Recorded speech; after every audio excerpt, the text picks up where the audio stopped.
Bonsoir. Comme certains le savent, j'ai tendance à faire des plans pour des idées qui me viennent par-ci par-là. Et donc, voici l'un d'entre eux, avec une sorte de maison qui se poserait sur la Lune et qui se déploierait grâce à une vis sans fin en plein milieu qui pousserait le deuxième étage au-dessus du premier. Et grâce à des panneaux qui sont sur des pivots, ça ferait l'hermétisme de la structure et à la fois des piliers à l'intérieur. Donc c'est une idée simple de grosse maison pliable lunaire. Mais il est vrai qu'une fois qu'on a ce genre de choses avec tout le concept qui va avec, c'est facile de le dire, et ensuite de le faire, c'est un peu plus complexe. Donc ce que j'ai fait, c'est que j'ai un jeu qui s'appelle Space Engineers, qui permet de faire pas mal de choses. Et donc dans les pas mal de choses que je me suis amusé à faire, donc il y a plein de choses, plein de vaisseaux qu'on peut s'amuser à construire, des 4x4, enfin tout ce qu'on veut, parce que c'est le principe de ce jeu-là. J'ai donc imaginé un concept qui me permettrait de faire ce que je viens concrètement d'imager en termes de croquis dans la vidéo. Donc j'en ai conçu un, bien sûr, sur ce genre de serveur. Donc concrètement, la cabine de pilotage, des trépieds d'atterrissage, des propulseurs pour être mis en orbite. Là, ce sont des gyroscopes, des systèmes de batterie, les rampes d'accès et les deux maisons. Parce qu'effectivement, ça, ce sont chacune les deux maisons.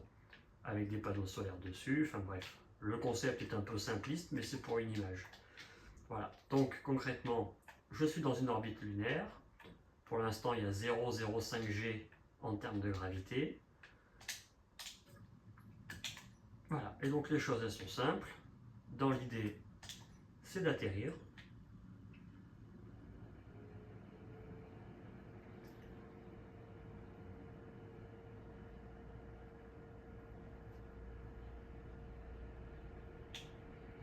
Je vais en profiter pour mettre ça en place. Alors,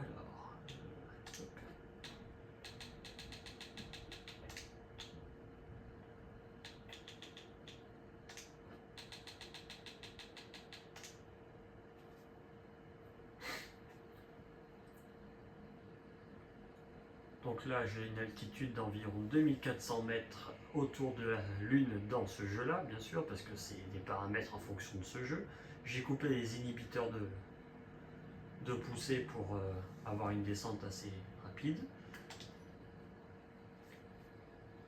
Voilà, donc là, je stabilise ma vitesse tout en continuant à descendre. Je vérifie qu'avec la gravité qui augmente, je n'ai pas de souci à stabiliser ma descente. Donc je descends par palier pour l'instant. Je précise que comme c'est un jeu, concrètement, c'est peut-être un peu loin de la vérité, mais c'est juste pour imager le concept qui allait avec les petits dessins que j'ai faits. Voilà, donc là je viens de couper les propulseurs tout simplement. Je les réactive pour réduire la poussée, enfin la vitesse d'approche.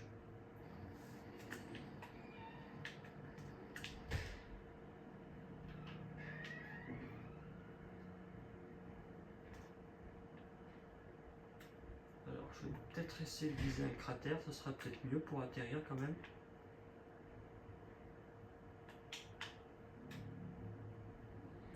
Parce que si j'atterris dans des montagnes, ce sera peut-être pas le mieux. On va essayer de trouver un endroit à peu près plat pour déployer le dispositif quand même.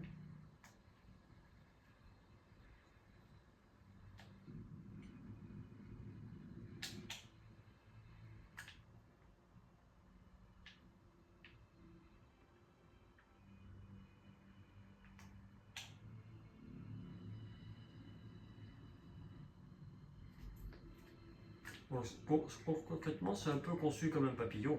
Il y a une tête où il y a le système de pilotage pour les 2-3 jours de voyage entre la Terre et la Lune. Et ensuite, il y a les fameuses ailes qui sont en fait les maisons à déployer d'après le croquis que j'ai décidé de faire. Voilà. Donc ensuite, est-ce que je suis bien au-dessus d'un cratère? On va peut-être essayer essayer d'avancer un peu. Parce que ce serait pas franchement top que d'atterrir dans une zone qui n'est pas plate. Voilà, là ça devrait le faire.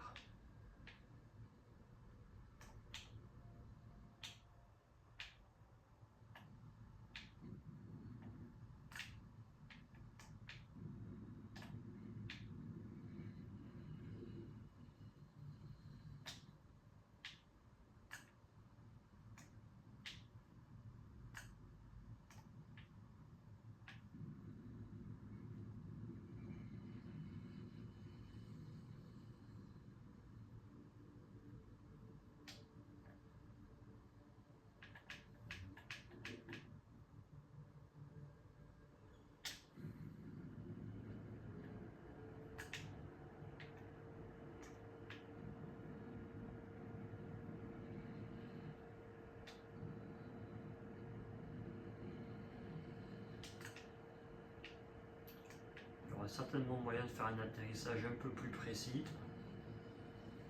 que ce que j'ai fait. Parce que j'ai même pas réfléchi à ce détail-là avant d'entamer la descente.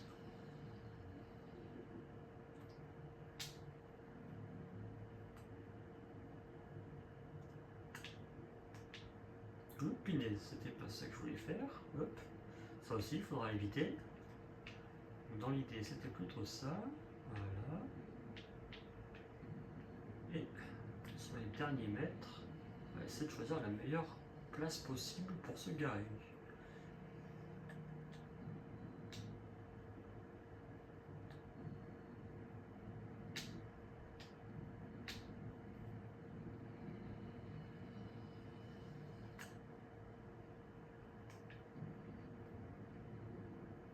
Ouais, ça me paraît pas mal là.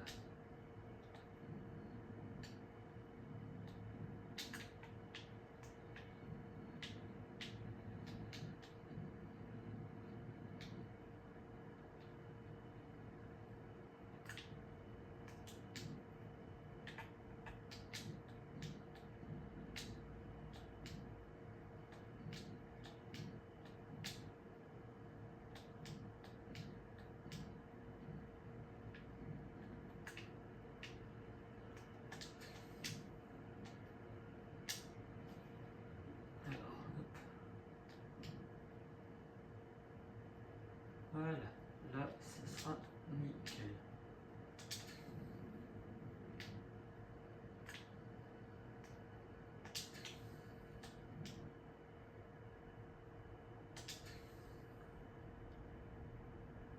Voilà, donc théoriquement, ça montre que je suis bien posé. Ensuite,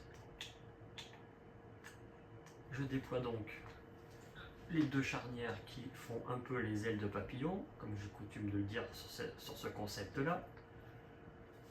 Alors bien sûr, au niveau des dimensions, on est juste sur un concept, on n'est absolument pas sur les dimensions prévues, parce que, je le rappelle, c'est un jeu. Voilà. C'est juste une idée de base. Donc, une fois que ça se sera opérationnel, c'est-à-dire qu'une fois que les deux parties se seront posées plus ou moins à plat,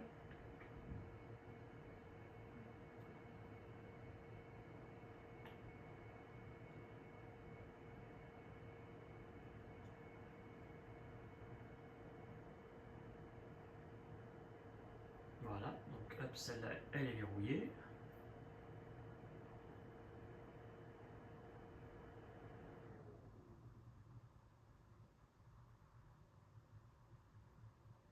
Et celle-là, elle est verrouillée aussi. Donc, là, on a les deux fameuses boîtes de chaque côté qui représentent les maisons. Donc là, le fameux cockpit pour les 3 jours de voyage, hein, grosso modo. Hein, voilà, c'est une ébauche. Hein, c'est pour imaginer que pendant les 3 jours de voyage, les gens ne sont pas non plus dans les boîtes, hein, concrètement. Alors ça, c'est un générateur de gravité parce que c'est un peu plus pratique pour ce côté du jeu.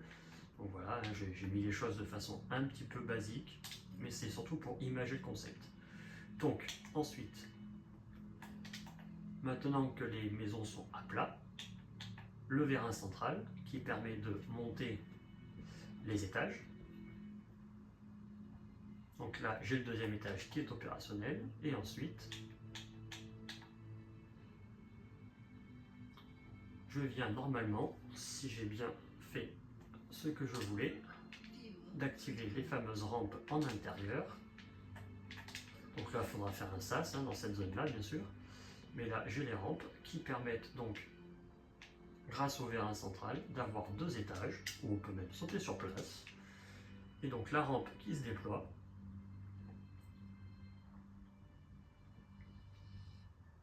Ce qui permet donc, par conséquent, d'accéder à l'étage suivant. Voilà. Au milieu, au-dessus du vérin, j'ai mis les batteries. Alors attendez, on va éviter de se faire dézinguer par... non, c'est pas ça. Voilà, parce que si je supprime le truc que je suis en train de vous montrer, ça serait contre-productif.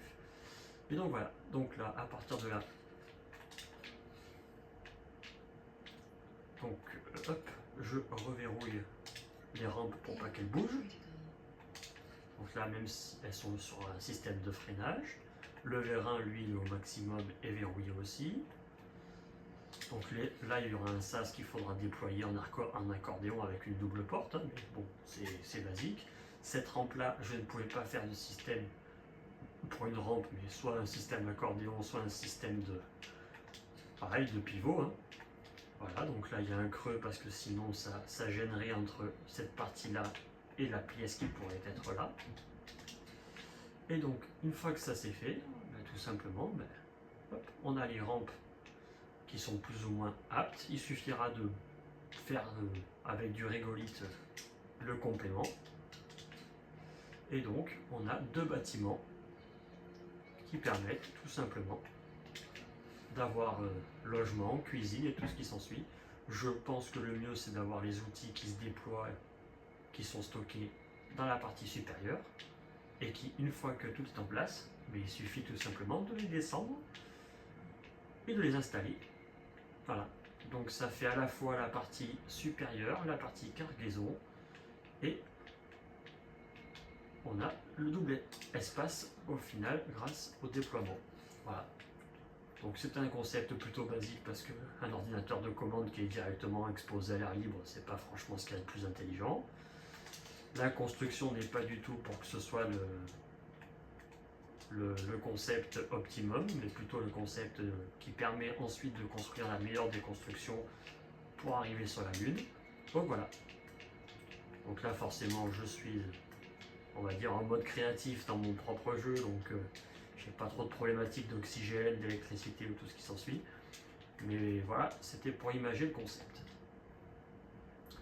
Donc si j'arrive à le faire dans ce jeu-là, qui est un jeu que certains disent il faut avoir Bac+12 pour pouvoir s'en servir, ce que je pense pas véritablement nécessaire, mais c'est un jeu qui prend pas mal de paramètres en compte de la réalité, et donc, voilà.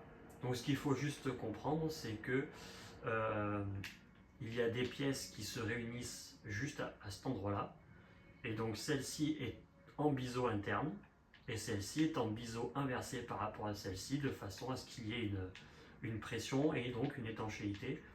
Bien sûr, c'est un peu simpliste, mais dans ce jeu, c'est tout ce que je pouvais faire. Voilà.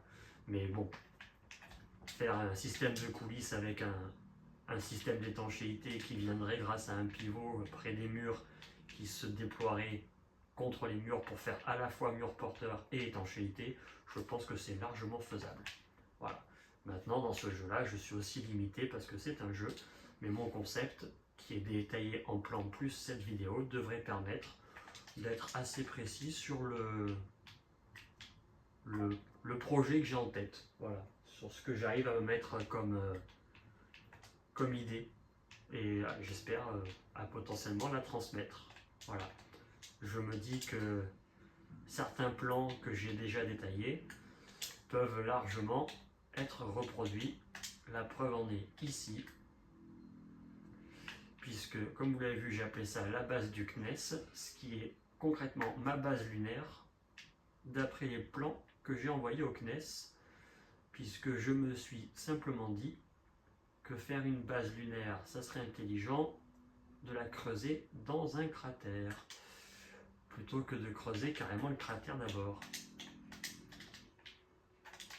Hop là. Donc il y a un champ de force pour éviter qu'il y ait un problème ou autre si jamais je me plante. Il y a un hangar parce que à une époque j'avais des rovers, enfin bref, voilà. Ça c'est pour décharger ma cargaison et que ça aille directement dans le système de récupération du régolithe pour ensuite être broyé et récupéré en matériaux. Voilà. La rampe d'accès. Le phare pour pas se perdre, hein, il paraît que c'est utile. Coucou la Terre. Donc le tunnel d'accès. Hein. Alors, la base n'est pas finie, c'était juste pour voir si c'était réalisable.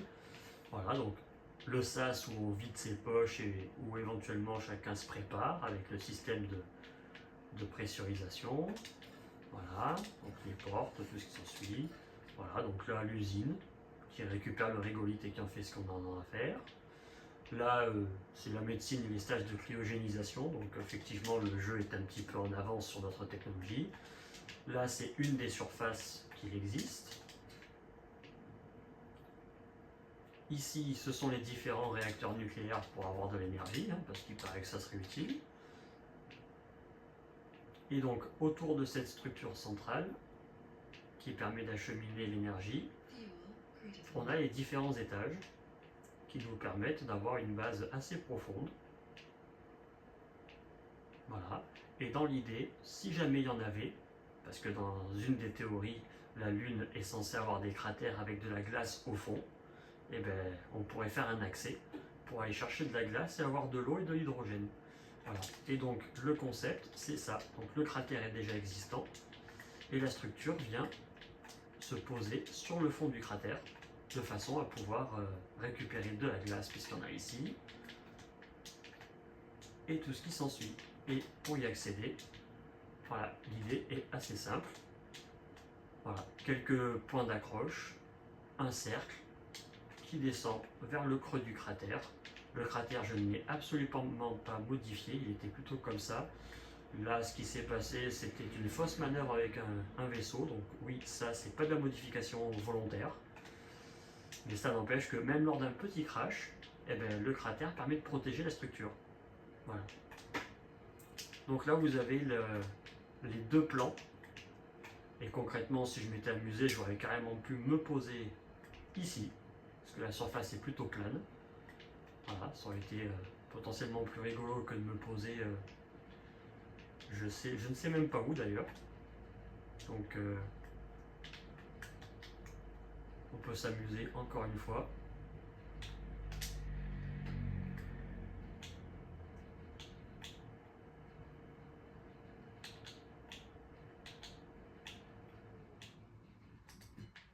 Voilà, on peut tout simplement recommencer.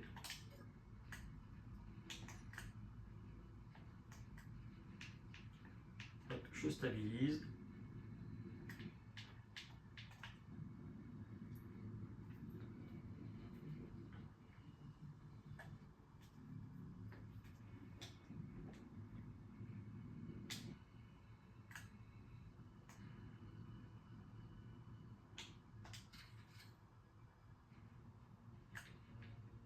Voilà, c'est stabilisé. Je choisis le bloc que je veux. Et hop, je paramètre la charnière.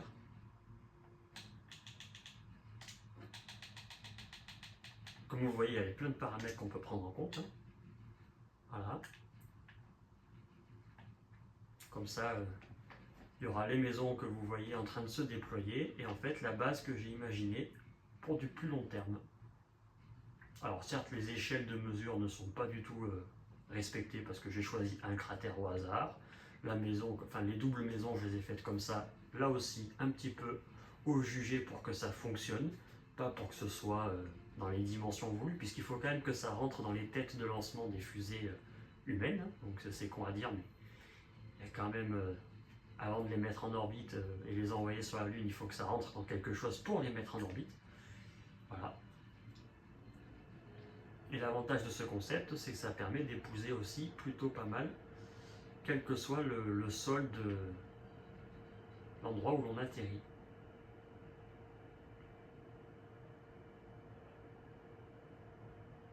Ah, ben, vous voyez, la partie à gauche, la charnière s'est arrêtée avant.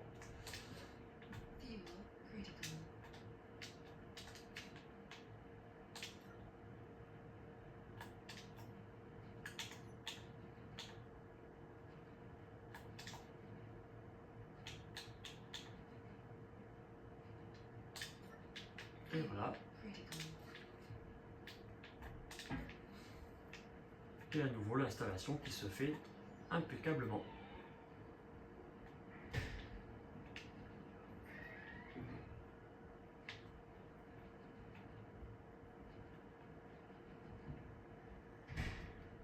Voilà, et si je veux, je peux commander avec un bouton, tout simplement là, parce que le plateau, lorsqu'il descend, il y a un léger jeu qui permet d'avoir quelques détails en plus. Et voilà, et donc du coup, voilà qui est fait et qui est impeccable. Donc, comme quoi, les choses peuvent éventuellement fonctionner avec peut-être plus de travail et de réflexion que simplement sur un jeu vidéo. Mais voilà le concept. Et voilà, et les panneaux solaires qui rechargent les batteries. Même si dans ce jeu, pour être certain d'avoir ce qu'il fallait, hein, parce qu'il faut quand même prendre en compte les choses, j'ai mis un réacteur nucléaire qui est là. Voilà. Voilà. Donc j'arrive à la fin de la vidéo. Je vais la poster à côté de mon plan. Et puis chacun se dira ce qu'il en est. Passez une bonne soirée et n'hésitez pas à aller partager vos avis sur cette vidéo ou même à me dire ce que vous en pensez.